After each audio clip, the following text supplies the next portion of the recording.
Selamat malam, apa kabar Sobat Cuan? Ada Ci Alin. Halo Sobat Cuan, selamat malam. Selamat hari Rabu, seperti biasa aku Olivia Luis, Financial Expert CNBC Indonesia, nemenin Sobat Cuan di segmen Cuan Curhat bareng Sobat Cuan. Udah lama ya kita nggak live bareng, minggu kemarin kita nggak live, hari Senin juga kita udah mulai nggak adain live-nya karena aku cenderung lebih sharing di IG Story. Tapi di hari ini mau live Instagram lagi nemenin Sobat Cuan. Oke, hari ini kita mau bahas apa sih? Mau bahas kalau Sobat Cuan tahu nanti 7:30 itu ada rilis data inflasi Amerika atau CPI yang diramal atau diproyeksikan akan turun ke angka 2,6% ya. Jadi bulan Juli itu 2,9%, diproyeksikan bulan Agustus itu CPI akan berada di angka 2,6%. Nah, kalau kita lihat ya, kira-kira akan kemana sih? Ya semoga aja sesuai dengan ekspektasi. Karena kalau misalnya nggak sesuai sama ekspektasi, nanti marketnya itu bisa berbalik arah gitu. Oke, sekarang aku mau ngomongin dulu terkait dengan IHSG hari ini yang ditutup di level 7.760, level yang 1 poin lebih rendah dari level kemarin. Dan kalau kita lihat hari ini asing masih melakukan net buy, tapi net buy-nya tuh kecil aja, hanya sekitar 84 miliar. Dan di depanku sekarang udah ada data dari IHSG itu sendiri. Memang kalau kita ngomongin IHSG, untuk beberapa hari terakhir, terutama 3 hari terakhir, asingnya tuh udah makin dikit belanjanya dibanding minggu-minggu sebelumnya. Kayaknya memang asingnya cenderung untuk wait and see, menunggu data rilis laporan keuangan. Sobat Cuan, kalau misalnya mau ada pertanyaan boleh banget tulis di kolom question box yang ada di sebelah kanan. Oke, kita mungkin ada pertanyaan terkait gimana ya nanti potensi dari inflasi itu sendiri. Kalau menurutku pribadi ya Sobat Cuan, karena sekarang IHSG tuh rally-nya itu dari 1 bulan terakhir tuh udah lumayan kencang. Ada potensi ini bisa jadi area-area taking profit gitu ya. Ibaratnya kalau market tuh kan geraknya duluan dibanding data yang keluar, Sobat Cuan. Geraknya duluan dibanding data yang akan keluar. Jadi bisa jadi kenaikan harga yang sekarang itu sudah price in dari hasil data inflasi yang mungkin saja akan terjadi pelemahan. Jadi cenderung ketika data inflasinya keluar akan terjadi aksi taking profit dahulu, terutama di saham-saham blue chip. Apalagi kayak saham Bank Mandiri ya, hari ini tuh udah sentuh area resistance-nya gitu. Udah sentuh area resistance-nya. Dan kalau ngeliat kayak gini, ini rawan terjadi aksi taking profit.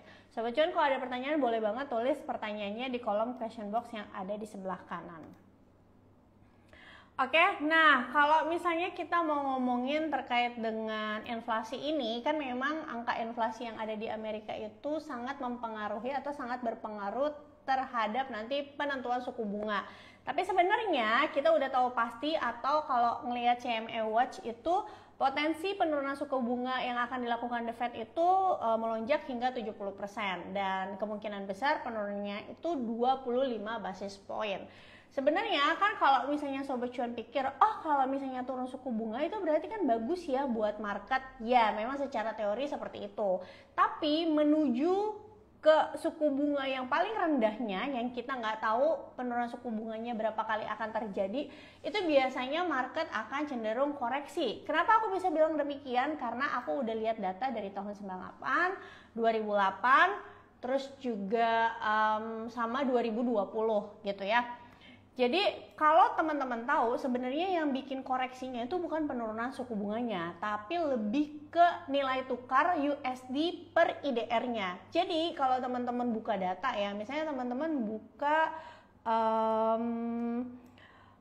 TradingView gitu ya, kalian bisa bandingin chart dari IDX atau komposit atau IHSG dibandingin dengan pergerakan dari US dollar per IDR. Jadi kalau teman-teman perhatiin, ketika krisis ekonomi itu terjadi atau resesi itu terjadi, justru US dollar itu mengalami penguatan. Kenapa bisa demikian? Ya karena balik lagi, US dollar itu kan safe haven ya, dianggapnya sama investor-investor besar. Jadi kalau misalnya krisis, investor-investor akan cenderung pegang US dollar sebagai safe haven mereka selain emas gitu ya.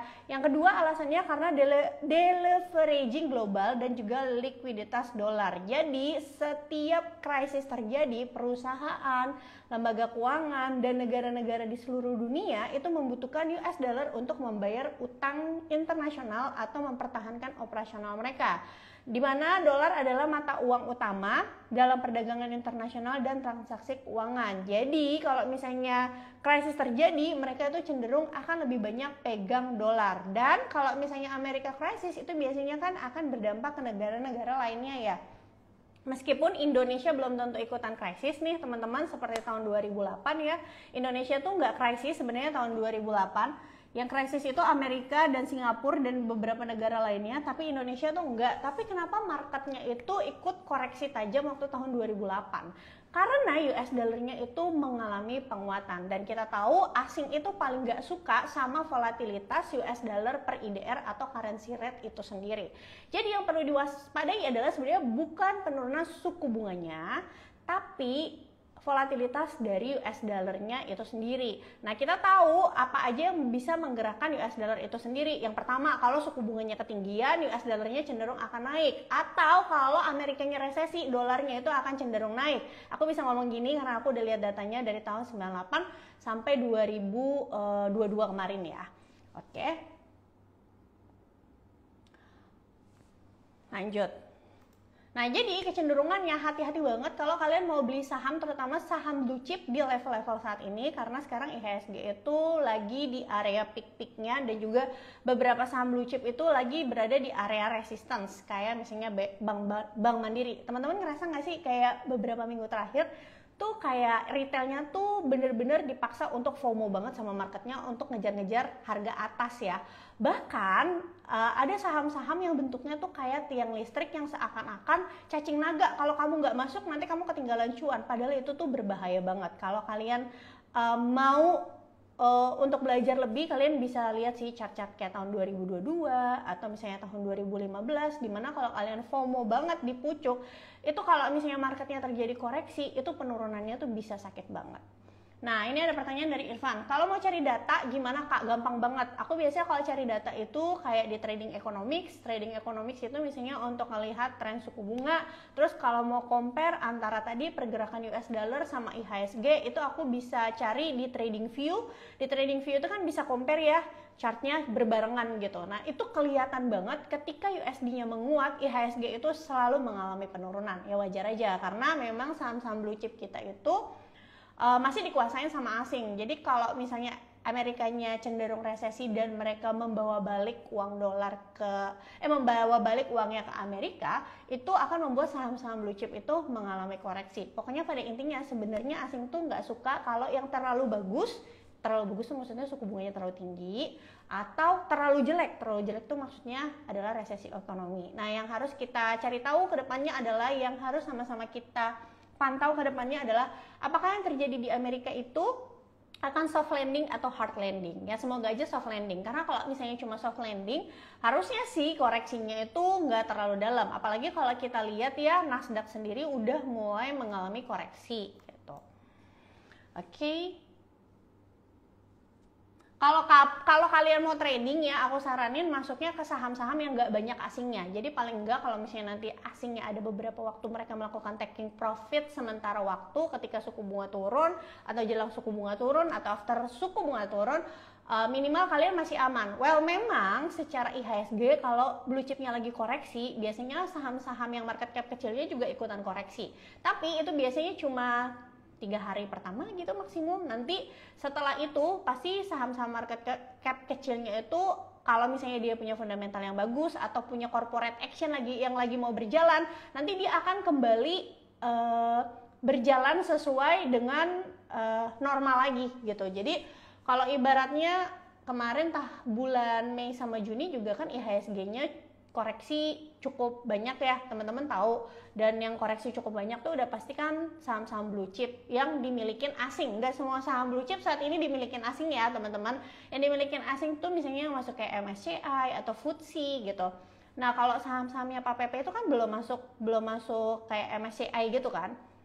Nah makanya kemarin pas bulan Mei sama bulan Juni geraknya tuh bisa beda sama perbankan kita. Ibaratnya kayak gitu, disclaimer on, bukan saran untuk beli sahamnya PAPP. Maksud aku kasih contoh aja. Jadi kalaupun kalian mau trading nih di momen-momen kayak gini, itu cari saham-saham yang nggak banyak asingnya gitu. Jadi pergerakannya itu nggak ditentuin sama currency rate dan nggak ditentuin sama net buy dan net sell-nya asing itu sendiri gitu. Oke, ini ada pertanyaan dari Jason. Mending tahan beli dulu ya, tunggu koreksi awal Oktober naik lagi kah? Nah, kalau aku selalu bilang udah beberapa minggu terakhir ini, kalau kita ngeliatin seasonality ya semoga aja aku salah. Memang 10 tahun terakhir 8 kali IHSG itu selalu ditutup melemah. Dan biasanya memang market akan gerak duluan. Mungkin di Indonesia karena kita sekarang rupiahnya lagi menguat, makanya asingnya lagi banyak masuk ke sini. Tapi kalau lihat seminggu terakhir sebenarnya pembelian asing itu udah mulai lebih sedikit dibanding beberapa minggu sebelumnya gitu. Jadi saran dari aku kalau kalian mau belinya blue chip yang banyak asingnya, contohnya tuh kayak gimana sih? Astra, Telkom, TPIA, terus juga Big Bang udah pasti ya, yang gitu-gitu itu sebaiknya wait and see dulu gitu. Apalagi kayak Bank Mandiri, kalian masa baru mau beli Bank Mandiri sekarang kan nggak mungkin ya, lagi di area resistance. Kalau kalian mau masuk, coba cari saham-saham lain yang nggak banyak diisi sama asing. Contohnya tuh kayak apa? Menurutku ya, yang jadi kesempatan adalah kalian sebenarnya bisa cari saham-saham batubara yang lagi mengalami koreksi karena data ekonomi China itu melemah. Ya, kenapa? Karena kan kalian tahu, kalian bisa lihat bar chart kan, sekarang itu harga acuan call itu lagi mengalami penurunan dan ini menyebabkan harga-harga saham call juga lagi mengalami koreksi gitu. Tapi menurutku justru ini bisa jadi momen yang tepat untuk kalian cari-cari area supportnya. Kenapa? Karena biasanya akhir tahun harga call itu akan mengalami peningkatan lagi dikarenakan negara-negara yang punya musim dingin termasuk China itu akan menambah konsumsi batu baranya mereka gitu ya, karena kan batu bara dipakai untuk pemanas dan lain-lain gitu. Jadi menurutku koreksi yang ada saat ini untuk perusahaan batu bara itu menurutku koreksi-koreksi yang memang harus terjadi karena beberapa bulan lalu harga acuannya juga udah naik cukup tinggi ya. Justru bagus kan kalau kalian ketinggalan saham-saham batu bara, malah bisa nungguin atau cari-cari area support dari saham batubara itu sendiri. Contohnya misalnya kayak apa? Kemarin tuh ada yang nanya ABMM kalau nggak salah ya di IG story. Nah kayak ABMM nih, sebenarnya kalau kalian lihat volumenya ya secara teknikal, ABMM tuh turun dengan volume yang sangat sedikit. Artinya adalah sebenarnya yang jual dikit aja, cuma mungkin nggak ada yang mau nampung karena harganya udah naik ketinggian beberapa waktu lalu dan harga acuan batu baranya tuh lagi turun.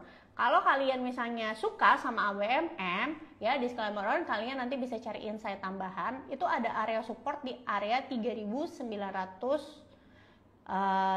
sampai 3.950 gitu. Jadi kalian bisa mulai cicil ke situ, makin turun makin bagus. Jadi kalian bisa mulai cicil dari 3.950, makin dia ke bawah ke 3.700 itu makin bagus. Dan aku mau ingetin ya ke teman-teman. Jadi aku tahu teman-teman tuh kalau invest di perusahaan batubara, pasti teman-teman ngarepinnya dividen ya, bener nggak?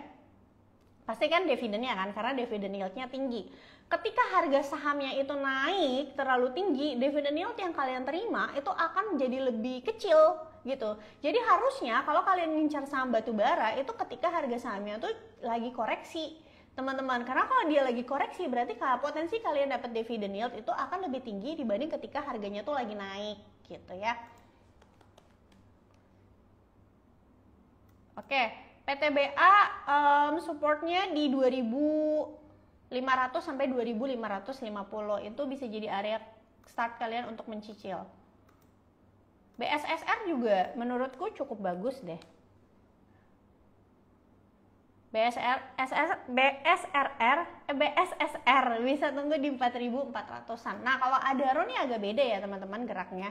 Yang lain tuh koreksinya cukup dalam, Adaro tuh agak beda. Kenapa? Karena kalau teman-teman baca berita beberapa bulan lalu, Adaro tuh kan ada buyback saham gitu, 4 triliun dalam waktu 1 tahun. Jadi ibaratnya kalau harga sahamnya turun dikit, tuh banyak aja gitu yang nampungin. Jujur aja aku aja ngantri Adaro dari kapan nggak dapat gitu. Kadang mau nawarnya terlalu banyak juga nggak dapat, tapi kalau mau masuk ya di sekarang juga udah ketinggian, agak-agak takut juga gitu kan.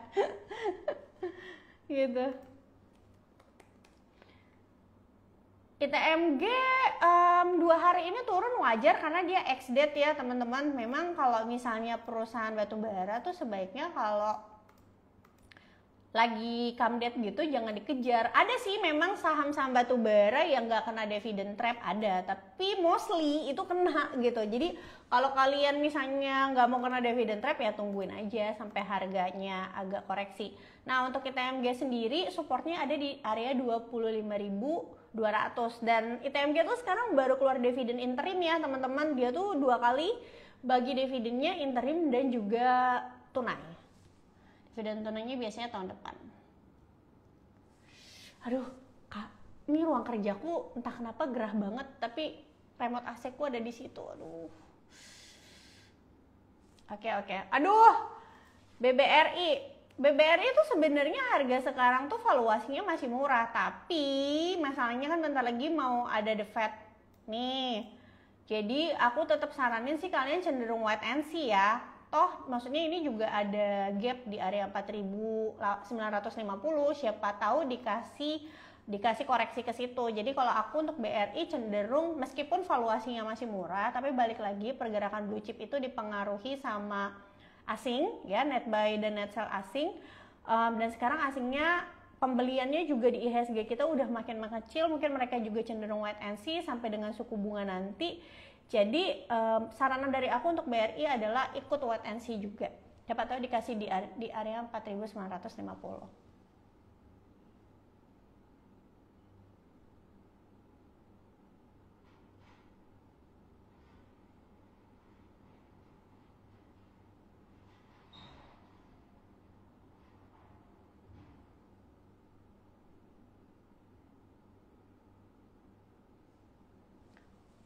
Apa nih? Kalau bank-bank di saat ini harga 5 ribuan, emang masih mahal kah? Aku bilang ya, tadi aku udah jawab, Bank BRI itu valuasinya tuh masih, bentar aku cek dulu, takut salah jawab. Sebenarnya masih wajar, PBV-nya juga sekarang lagi di min PBV standar deviasi, tapi balik lagi kan aku bilang pergerakannya itu dipengaruhi oleh pergerakan asing itu sendiri. Kalau kalian merasa oh nggak apa-apa beli sekarang tapi nanti dibawa koreksi dulu, nggak masalah ya nggak apa-apa beli aja. Atau kalau mau dollar cost averaging ya beli aja gitu. Tapi kalau kalian mau wait and see dulu, lihat pergerakan asingnya gimana ya wait and see dulu aja gitu sih kalau menurutku. Kan kalau yang suka nontonin aku dari lama ya live Instagram, aku pasti kalau misalnya aku bilang bisa udah mulai cicil pasti aku akan kasih tahu gitu. Tapi kalau untuk wait and see pasti aku juga akan kasih tahu. Kan bulan Mei sama bulan Juni juga aku udah bawel banget kan untuk ngomong sama kalian untuk sekarang tuh momen yang tepat untuk kalau kalian mau belanja Big Bang gitu. Jadi jangan baru saat ini bulan Agustus September pas lagi tinggi-tingginya kalian baru beli gitu.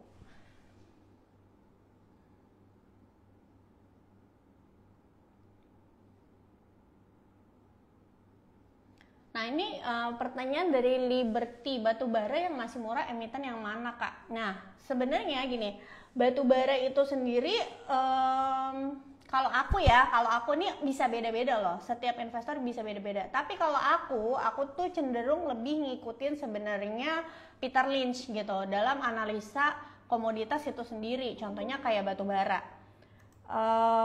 Jadi kalau Peter Lynch bilang kamu kalau mau perusahaan batubara yang beneran lagi murah itu bukan sekarang tuh sebenarnya nggak ada yang murah. Perusahaan komoditas menurut Peter Lynch, ini menurut Peter Lynch ya, bedain sama menurut Pak LKH, ini dua pandangan yang sangat berbeda. Kalau aku ikutnya Peter Lynch.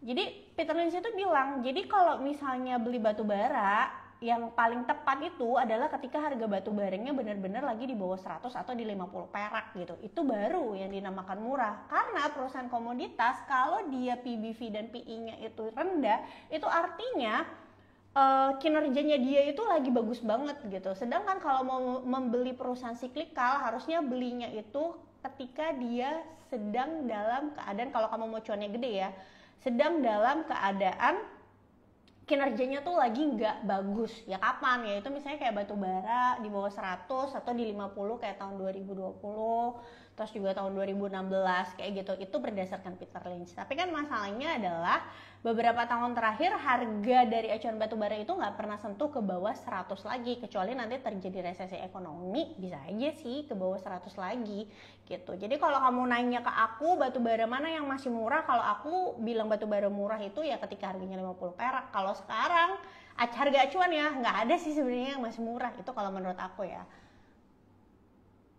Karena nih kamu hitung aja deh, kayak misalnya apa ya, contoh ya, BSSR deh. BSSR nih, IPS 1009 nih, kita pakai IPS-nya annualize ya. 1009. Dividend payout ratio-nya katakan sama kayak tahun kemarin 33%. 1009 dikali 33,8%. Berarti potensi dividen per share-nya 341. Harga sahamnya sekarang 4.770. Dividen yield-nya cuma 7%. Means ya, dividen 7% tuh banyak banget sih di perusahaan lain selain batubara gitu. Memang beda kalau kamu ngomongnya tahun 2022, 2021 itu memang dividen yield-nya itu gede-gede banget gitu. Karena kan labanya kan juga bagus banget kan. Waktu itu kan tahun 2022 harga acuan batubara di 400. Sekarang kan udah nggak di 400 gitu. Ketika labanya turun itu pasti akan mempengaruhi dividen yield yang kalian terima gitu. Kalau kalian baru beli saat ini ya.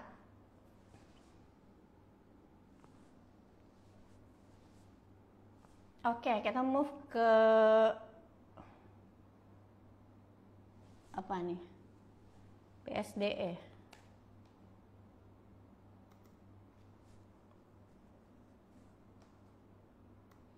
BSDE tunggu aja. Ini dia kayak mau double top gitu, antara mau ngeflag atau double top. BSDE itu area yang menariknya 1100 sampai 1200. Tunggu aja, harusnya sih masih bisa turun lagi ya. Apalagi ngelihat hari ini volumenya juga merah. Volumenya tuh cukup tinggi maksudnya. Tadi kayaknya ada yang nanya Pakuwon ya.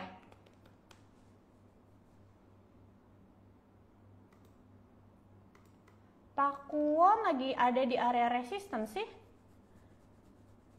Lagi di area resistance, wait and see dulu, either dia mau breakout atau mau koreksi.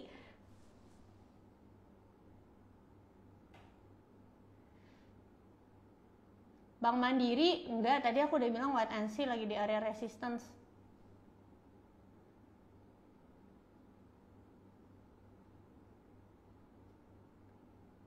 Jadwal keluar laporan keuangan LKQ3 masih lama, sekarang aja Mei, Juni, Juli, Agustus, Septembernya aja belum habis, masih lama itu, nanti bisa keluarnya sekitar bulan Oktober atau November.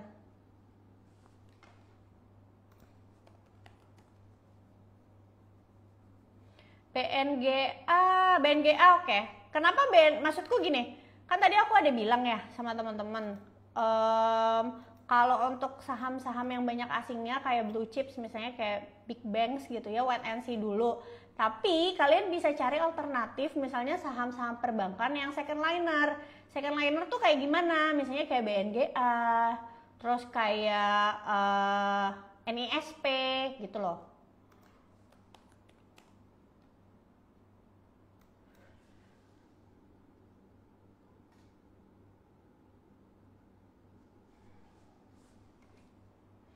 Nah, by the way, UNTR ya. UNTR ini lagi retracement, supportnya itu ada di 25.600. Tapi jaga-jaga aja kalau misalnya 25.600-nya ini jebol itu bisa lanjut turun lagi ke 24.000 gitu untuk UNTR.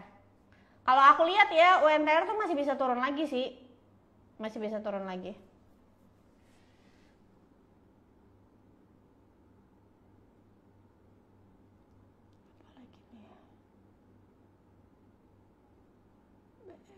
PTBA, PTBA tadi udah.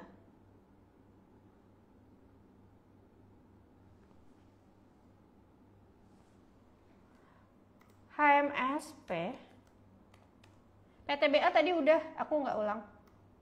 HMSP ini baru mau masuk atau gimana ya? HMSP kalau punya sih hold aja. Hold aja, ini bisa ngetes 800 sih. Kalau misalnya baru mau masuk, batas stop lossnya itu di 730 untuk HMSP.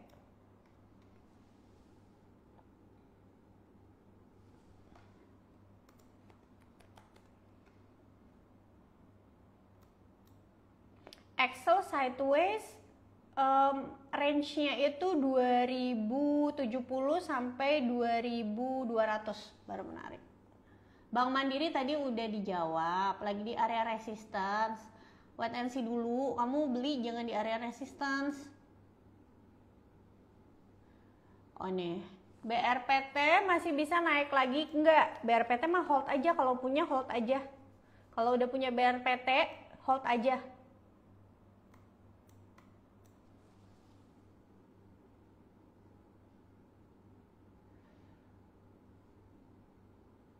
PSBA tuh apa sih? PSAB ya maksudnya ya? Excel udah tadi.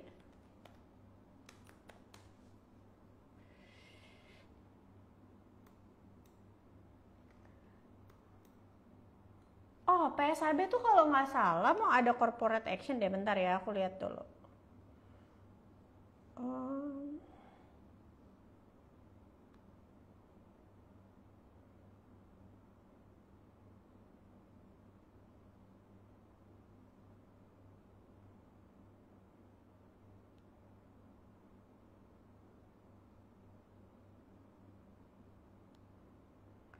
PSAB tuh kayaknya kalau nggak salah lagi ada corporate action atau apa gitu, aku lupa. Ada yang chat aku beberapa waktu lalu, tapi udah deket area TP-nya sih kalau dari aku, soalnya area taking profitnya 300, sekarang 294. Jadi udah sentuh ya tadi. Paling area supportnya kalau mau masuk di 250 sih.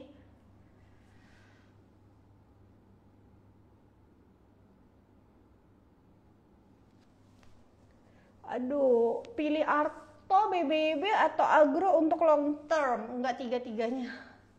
Enggak tiga-tiganya, kayaknya dibanding tiga-tiganya mending pilih NISP atau BNGA deh.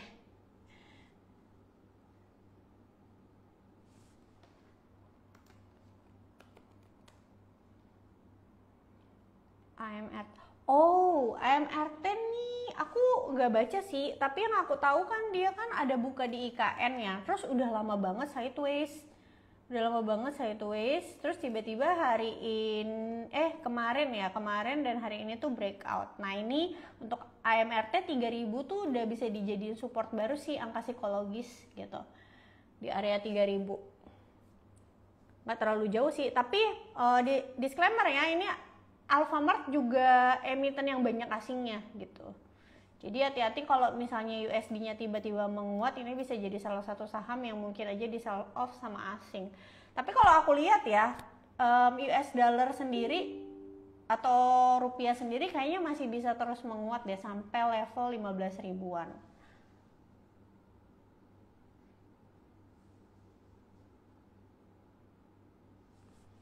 Untuk dana pendidikan anak 6 tahun dicairkan bagus apa dipilih ya kak? Wah itu sih harus analisa sendiri ya, nanti aku sebut salah lagi. Anak kamu nggak sekolah. Kalau yang kayak gitu aku saranin ya, kamu mau cari emiten buat dana pendidikan anak kamu. Ya udah, kan kamu ada uang yang kamu bisa sisihin untuk dana pendidikan anak. Sebagian kecilnya kamu pakai buat belajar.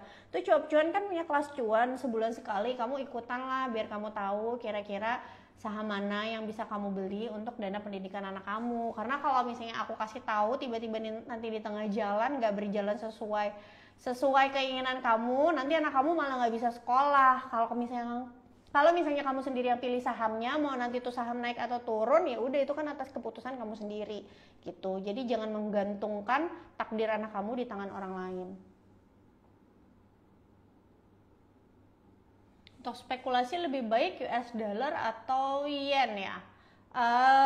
Kan bulan ini tuh ada rapat gubernur BOJ juga atau Bank of Japan. Terus ada katanya sih bukan denger sih, maksudnya rame analisa itu di Twitter dan lain-lain bakalan naik suku bunga 1 kali lagi. Kalau misalnya naik suku bunga 1 kali lagi di Jepang ya, harusnya yennya yang menguat karena Amerikanya justru akan turun suku bunga gitu. Iya, kelasnya buat di link Instagram cuap-cuan harganya murah banget, cuma 50.000 bulan gitu.